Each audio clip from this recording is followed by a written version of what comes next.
I want to tell you something that's going to change everything you thought you knew about money. Right now, in this very moment, there is a frequency of wealth vibrating all around you. It's not something you have to chase down the street or beg the universe for. It's already here, humming with life, waiting for you to tune into it like a radio station that's been broadcasting your favorite song all along, and you just never turned the dial quite right. You see, I've watched people struggle for years, decades even, trying to force money into their lives through sheer willpower and worry. They wake up every morning with that knot in their stomach, checking their bank account like it's some kind of judge, pronouncing sentence on their worth as a human being. They work themselves to exhaustion, repeating the same tired patterns, wondering why prosperity seems to flow so easily to others while they're stuck pushing a boulder uphill. And here's what breaks my heart. They think it's because they're not good enough, not smart enough, not deserving enough. But that's not true at all. That's never been true. The real reason money hasn't been flowing to you the way you deserve has nothing to do with your worth. You are infinitely worthy right now, exactly as you are. The real reason is much simpler, and once you understand it, everything shifts. You've been tuned to the wrong frequency. You've been broadcasting lack and limitation from your very consciousness, and the universe, in its perfect responsiveness, has been saying yes to exactly what you're broadcasting. It's like standing in front of a mirror and complaining that the reflection is frowning while you're frowning at it. The mirror isn't judging you. It's just reflecting exactly what you're showing it. But here's the magnificent news that I want you to really hear, really let sink deep into your bones. You can change the station right now. In just 3 minutes, you can begin to align yourself with the wealth frequency that's been waiting for you all along. And when you do, money will begin to flow to you in ways that will astonish you. Not because you've suddenly become worthy, but because you've finally allowed yourself to receive what was always meant for you. The universe never responds to lack. It only responds to consciousness of abundance. When you wake up in the morning and your first thought is, "I don't have enough," you've just placed your order for more insufficiency. When you check your bank account with dread, you're declaring to the universe, "Show me more reasons to feel this dread." And the universe, being the perfect mirror that it is, obliges. But here's what changes everything. The universe doesn't know the difference between what you have and what you're grateful for. It only recognizes the vibration of abundance. This is why a person who earns little but lives in gratitude often experiences more unexpected windfalls than someone earning 6 figures while constantly complaining about what they lack. I've watched this principle prove itself again and again. A woman came to me once, barely making ends meet, drowning in bills. She said, "How can I be grateful when I can't even pay my rent?" I told her, "Bless every bill that comes. Each one represents a service you've already received. The electric company trusted you. The landlord trusted you. That trust is a form of wealth." She thought I was mad, but she did it anyway. Within 2 weeks, an old friend contacted her about a job opportunity she'd never considered. Within a month, she'd doubled her income. The money was always trying to reach her, but her vibration of resentment and fear had built a wall around her. The moment she shifted to gratitude, she became magnetic to prosperity. You see, money is energy seeking a willing vessel. It flows toward those who welcome it, who expect it, who treat it with respect and joy. Every time you say, "I can't afford it," you're closing the door. Every time you say, "How can I afford it?" you're opening a window for creative solutions to enter. This isn't about denying your current reality. It's about refusing to make it your permanent identity. Your current bank balance is a photograph of your past thinking. It has nothing to do with your future unless you keep energizing it with your attention and emotion. I've watched people win the lottery and return to poverty within years. I've watched others start with nothing and build empires that last generations. The difference was never the money. It was whether they changed their inner conversation or kept running the same old program. You see, most people treat abundance like it's something outside themselves that they have to chase, capture, and hold on to with white knuckles. They're constantly checking their phone, their bank account, their mailbox, looking for evidence that it's coming. And every time they don't see it, they reinforce the very lack they're trying to escape. This is why I say, stop looking for it. You don't look for your own hand. You don't search for your own breath. They're already part of you. Abundance is the same. It's not coming to you from somewhere out there. It's flowing through you from within, and it will take whatever form matches your inner conviction. Let me tell you about a woman who came to me absolutely convinced she was blocked from receiving. She had all the spiritual language down perfectly. She talked about manifestation and alignment and worthiness. But underneath every word was this quiet, insistent belief: things never work out for me. And sure enough, they didn't. She'd get close to opportunities, and they'd dissolve. Money would come and immediately go to some unexpected expense. She called it bad luck. I called it perfect reflection. I asked her one question: what if nothing is blocking you? What if everything is actually working exactly as it should, showing you precisely what you believe? She looked at me like I'd spoken in another language. Because we've been so conditioned to think that our failures mean something is wrong with the universe, rather than seeing them as the universe working flawlessly to mirror our inner state. She didn't like that answer at first. Nobody does. It's much more comfortable to believe in external obstacles than to accept that we've been building our own walls. But here's what's magnificent about this truth. If you built the walls, you can absolutely tear them down. You're not a victim of some cosmic blockage. You're a creator who's been creating unconsciously, and now you're learning to create with intention. And this shift from unconscious to conscious creation, it happens the moment you begin to speak differently about your life. I worked with a woman whose entire vocabulary was saturated with impossibility. I can't afford that. I never get opportunities like that. People like me don't have those experiences. She spoke these phrases so automatically, they'd become part of her breathing pattern. And can you guess what her life reflected back to her? Exactly what she'd been declaring. Scarcity, closed doors, and limitation after limitation. One day, I asked her to try something radical. For just 7 days, replace "I can't afford" with "I'm open to receiving." Replace "I never get" with "I'm ready for." Replace "people like me don't" with "I'm worthy of." Extraordinary experiences. She thought I was being naive. She actually laughed and said, "Words won't change my bank account." But she was desperate enough to try. Within those 7 days, something remarkable happened. Not because the words were magic, but because the words changed her attention. When you say "I can't afford that," you close the file. The conversation ends. But when you say "I'm open to receiving that," your mind stays alert. It starts noticing possibilities. It stays receptive instead of defensive. She found $20 in an old coat pocket money she'd forgotten about. A friend invited her to an event she'd been wanting to attend but thought was beyond her reach. A client she'd given up on suddenly paid an old invoice. Were these coincidences? Or was she finally allowing herself to see and receive what had always been available? The universe is constantly offering. But you have to be in a receiving state, not a refusing state. And your words determine which state you're in. This is why affirmations work, not because they're mystical spells, but because they redirect your consciousness. They interrupt the old pattern and install a new one. They're like changing the station on a radio. You were tuned to the frequency of lack, and now you're deliberately tuning to the frequency of abundance. But here's what most people don't understand about affirmations. They're not meant to convince you of something that feels impossible. They're meant to redirect your attention. When you say, "My God-given success cannot be tampered with or interfered with by the jealousy or ignorance of any man," you're not trying to believe it. You're declaring it.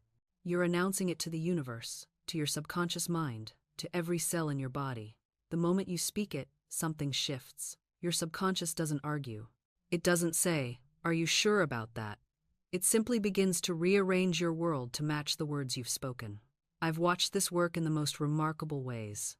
A woman came to me once, terrified that her business partner was going to steal everything from her. She was consumed with suspicion, checking contracts, hiring lawyers, making herself sick with worry.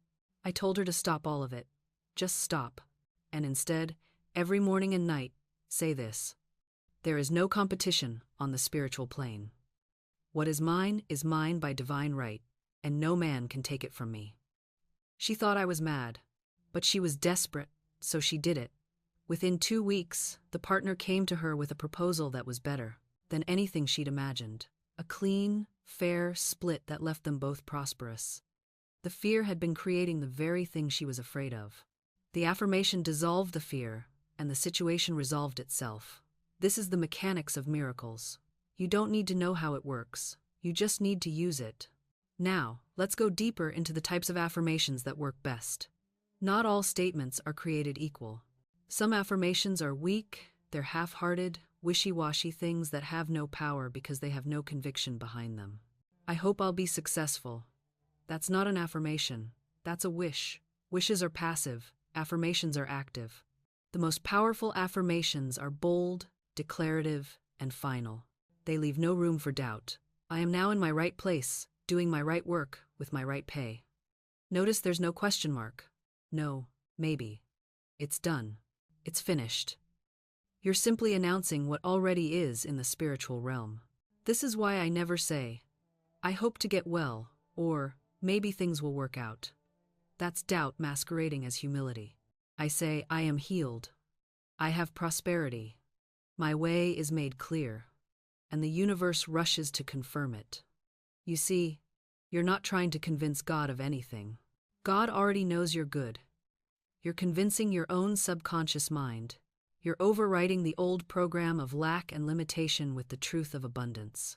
Every time you speak your word with faith, you're chiseling away at the false beliefs that have kept you bound. I knew a young artist who couldn't sell a single painting. For years, she struggled, barely able to afford canvas and paint. She came to me discouraged, ready to give up her dream entirely. I told her what I'm telling you now. Stop declaring poverty. Stop saying, nobody wants my work. Every time you say that, you're creating more of it. I taught her to say instead, my art blesses and prospers everyone who sees it. The perfect buyers are now seeking my work. I am abundantly compensated for my divine expression. She found it awkward at first, even silly, but she persisted. Within 2 months, a gallery owner discovered her work. Within 6 months, she had her first solo exhibition. Within a year, her paintings were selling for more than she'd ever imagined. Had her talent suddenly improved? No. Her consciousness had expanded. She'd stopped blocking her own good with words of limitation. This is the secret the mystics have always known. You are the prophet of your own life. Every word you speak is a prediction, a declaration, a creative force. The universe doesn't judge your words as true or false. It simply says yes to whatever you persistently claim. So watch your words like a gardener watches her garden. Pull up the weeds of negative speech the moment they appear. When you catch yourself saying, I can't afford this, or I always get sick this time of year, or nothing ever works out for me, stop. Immediately revise that statement. Say instead, I am abundantly supplied with everything I need. I radiate perfect health. Everything works together for my highest good. At first, your rational mind will protest. But that's not true, it will argue. And you must calmly reply, it is true in the spiritual realm, and it's manifesting now in the physical. You see, there's a lag between the spiritual and the physical, what I call the time interval of manifestation. When you plant a seed, you don't dig it up every day to see if it's growing. You trust the invisible process. You know that beneath the surface, forces are at work. The same is true with your words. I once knew a woman who was told she would never walk again. The doctors had given their final verdict, but she refused to accept it as her reality. Every day, she would affirm, my legs are strong and whole. I walk in perfect freedom. Her friends thought her delusional. They said, face the facts. But she understood something they didn't, that there are higher facts than physical facts. For months, nothing seemed to change. This is where most people give up. They try affirmations for a week or two, see no results, and declare it doesn't work. But this woman persisted. She spoke her words with feeling, with conviction, as if they were already true. And gradually, imperceptibly, at first sensation returned. Then movement, then strength. Within a year, she was walking. The doctors called it a miracle. She called it the law. What sustained her was not blind faith, but an understanding of how the law works. She knew that her words were creating a new pattern in the invisible realm, and that this pattern would eventually manifest in the physical. She knew that doubt would kill the demonstration faster than anything else. So whenever doubt arose, and it did arise, she would immediately cancel it with her affirmation. She became vigilant at the door of her consciousness, refusing entry to any thought that contradicted her desired outcome. This is the discipline required. You must become the guardian of your mental household. You wouldn't allow a thief to walk freely through your home, taking whatever he pleased. Why then do you allow negative thoughts to ransack your consciousness? Every fearful thought is a thief. Every worried word is an intruder. Every complaint is a vandal, destroying the good that's trying to reach you. I remember a woman who came to me, her face lined with years of struggle. She said, "I've been fighting for my good for so long. I'm exhausted." I looked at her with deep compassion and said, "Then stop fighting. You've been battling the very thing that's trying to bless you." You see, the universe isn't withholding your good, you're blocking it with resistance. Every time you doubt, you put up a wall. Every time you worry, you slam a door. Every time you complain, you turn away the very messenger carrying your answer. The spiritual realm operates on acceptance, not aggression. It responds to faith, not force. Think of it this way.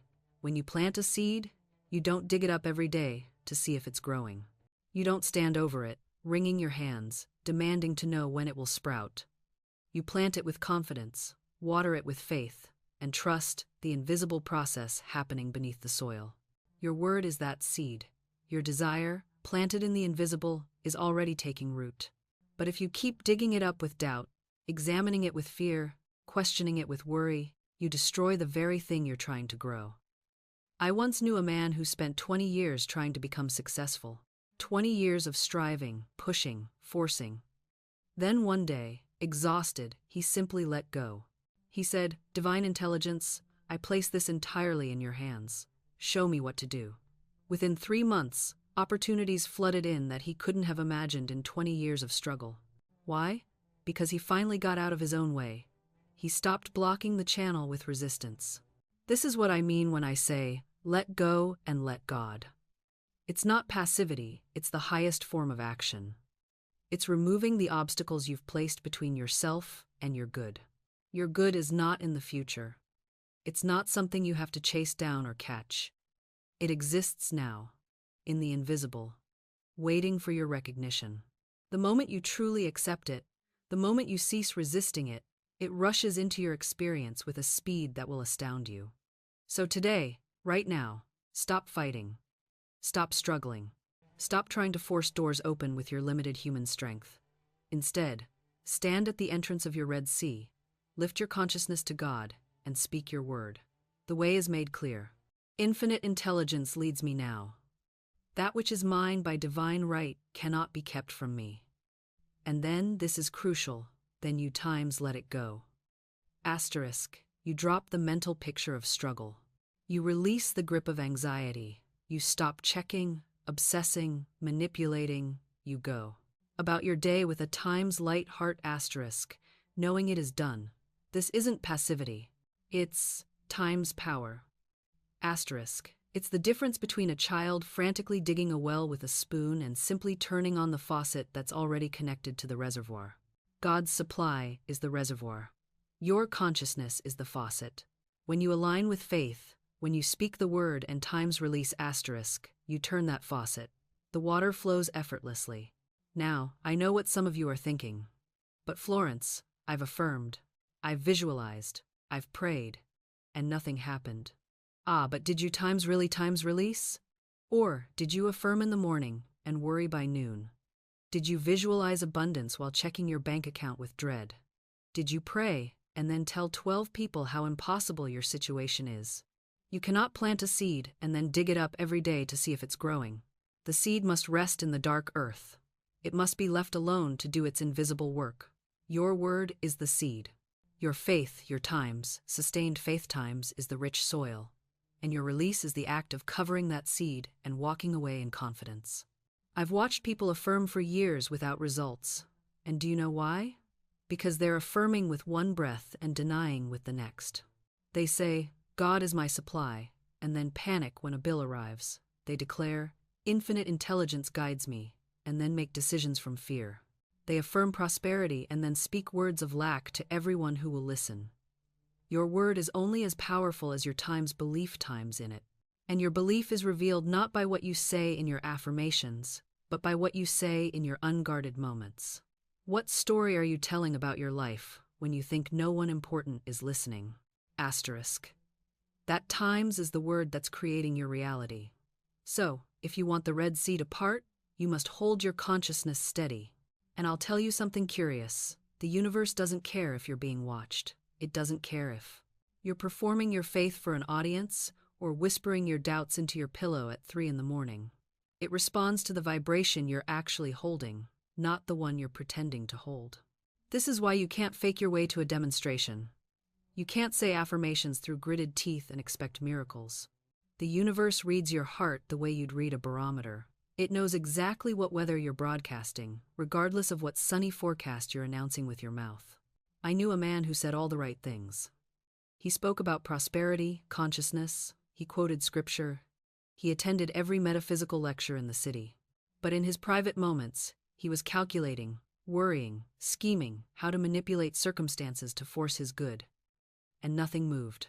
His life stayed stuck like a record with a scratch, playing the same disappointing tune over and over. Then one day, something shifted. He got tired. Not tired of trying, tired of pretending. He admitted he was scared. He admitted he didn't trust. He admitted he'd been treating the universe like a reluctant debtor he had to corner and extract payment from. And in that admission, something released. Within weeks, the demonstration came, not because he'd perfected his technique, but because he'd finally stopped lying to himself about where his consciousness actually was. You see, the first step to changing your word is admitting what your word actually is. You can't transform what you won't acknowledge. If you're walking around pretending you're holding faith when you're actually holding fear, you're building on sand. But the moment you say, "I'm afraid, and I'm willing to see this differently," now you're standing on solid ground. Now the universe has something real to work with.